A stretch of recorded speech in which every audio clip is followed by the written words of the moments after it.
Who's the next quarterback for the Steelers? Let's assume it's one more year with Ben. He turned 39 this week. I can't imagine him playing in 2022, but who the hell knows about anything at this point. Who do you think the next guy will be? Mike, I think it really depends on whether Mac Jones is available when they draft. And I don't think he will be, the quarterback from Alabama. I think by the time the Steelers pick in the first round, that they're going to be looking at all 5 quarterbacks having been drafted already. So then you have to decide, if you're the Steelers, do we really love one of the second-tier guys a lot? And should we overpick him with our first-round pick? Or do we just wait till 2022? The thing about quarterbacks, okay, there's not a soul.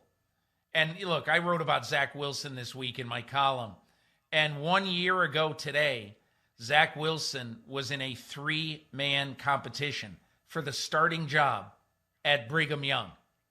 And now Chris Sims thinks he's the best quarterback in this draft. So, going to be picked in the top 3.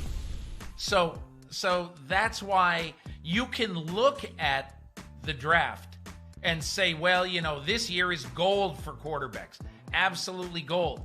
Next year, though, cupboard's a little bit bare. You simply don't know. Zach Wilson appeared out of the clear blue sky in this year. And it's almost the same thing when you think about it. Joe Burrow in 2020, in 2019, he would have been a 4th-round pick, when he come out. So quarterbacks are going to emerge. And all I'm saying is that if you look at what the Steelers are going to do at 24, as you look at the bottom half of the round, I just don't think that one of those 5 quarterbacks that everybody universally, with the exception of Chris, respectfully, by the way, has the top 5. I don't think any one of those 5 guys is going to be there when they pick. Chris has Kellen Mond in that mix as well to push it to 6. And, one thing the Steelers could do, and we've seen them do it 3 times that I can remember over the course of the last generation. When they wanted Troy Polamalu, what did they do? They traded up to get him. When they wanted Santonio Holmes, what did they do? Traded up to get him. 2 years ago, they wanted Devin Bush, traded up to get him. They will move up if a guy that they love is in striking distance. They're not going to tell us they love the guy. They're going to wait to make their move. But if one of these 5 or 6 quarterbacks is a quarterback with whom the Steelers become smitten, that's on the table as well. And, Ben could get pissy, sorry, London, about that, thinking, well, why aren't you getting me a weapon? I gave up $5 million and you're not using the first-round pick on a guy who can come in and help us win this year. But they got to take care of that situation.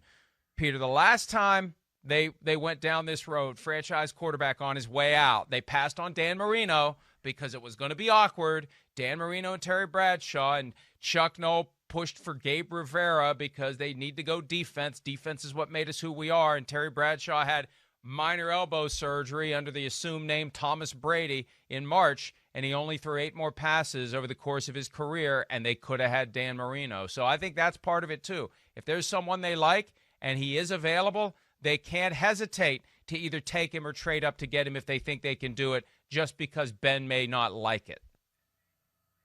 Yeah, this is a different story this year, Mike, because there's no question in 1983, even though everybody knew that it was close to the end for Bradshaw, I think this year, when you look at it, you look at a situation where everybody knows that not only is it close to the end for Roethlisberger, but I think most people, including Ben himself, would say, hey, listen, if there's a quarterback that as a franchise we really like, I don't even think Ben would give it an eye roll, Mike. I think he would understand that there's a good chance this is my last year, and they have to look out for what's best for the franchise. Now, of course, would he rather have, a great wide receiver potentially at 24? Of course. But I don't really think, when I look at this team, with the exception of the drops of Deontay Johnson, and it was an epidemic last year. It was bizarre to me how loyal they were to a player who just continued to hurt him week after week as the season went on. But I just don't see right now wide receiver, even if Juju Smith-Schuster leaves, as being a desperate need position. Ben Roethlisberger wasn't happy when the Steelers used a third-round pick on Mason Rudolph a few years ago, 1 year after they took Josh Dobbs in the fourth round. And this is back when Ben was doing the 93.7 The Fan interviews in Pittsburgh. He would do periodically in the offseason. He would do them every week in the regular season. And I miss them because they were great fountains of nuggets that we could use and talk about, because he was way too candid with his thoughts. He said, I was surprised they took a quarterback. I thought maybe in the third round, you can get somebody who's really good, who can help the team win now. Nothing against Mason. Too late for that. So, I agree with you, though. He can't, well, he can be whatever he wants, but I think it's easier for him to understand if anyone even needs to explain it to him. Hey, Ben, look, a little Steelers history for you. It was a long 20 years between Terry Bradshaw and you. We don't want to do that again. We saw a guy that we really liked. We thought being with you for a year would benefit him. And that's the other thing they need to factor into this. Is it good to have a young guy around Ben for what will be his last year? Will he truly take him under his wing? Will he help him?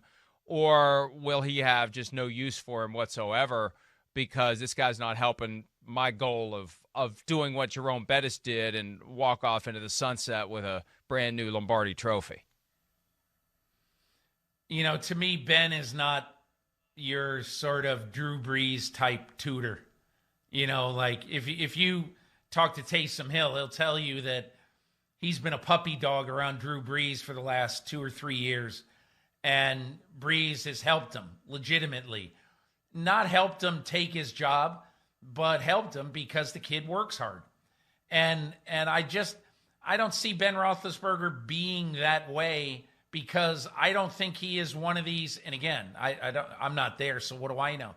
I don't think he's one of these get in at 5:30 in the morning, leave at 8 o'clock at night guys. Nor do you need to be that way, honestly. But my feeling is I think Ben would be cordial and fine. And look, even if he wasn't, Mike, I mean, look at the way Tom Brady reacted to Jimmy Garoppolo. He wasn't cruel. He wasn't mean. He wasn't anything. He was a professional. And to me, that is what you do if you're angry at what the team does. You don't take it out on this kid. You basically just continue to work hard. And as Derek Jeter once said about leadership, I don't lead with what I say, I lead with what I do. And that to me is what, if you're Jordan Love this year, watching Aaron Rodgers, I mean, that's the way you lead. You don't lead by Aaron Rodgers going, hey, Jordan, stick with me and do everything I do. It's natural. You just do it that way. And so I don't think Ben would be the great quarterback tutor, but nor do I think he would be, not inclusive to the kid.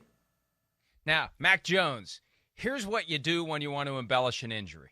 You get up really slow. You move your arm around like this, right? You go to the locker room for a few minutes, just read a newspaper, smoke a cigarette, and then come back, and everybody will say, wow, it's Willis Reed. I'm kidding. And I've got people behind the curtain who are bad influences on me. If anyone's upset by what I just said, I blame them. Hi, I'm Mike Tirico, and thanks for watching. Make sure to hit subscribe for the latest news and highlights from NBC Sports.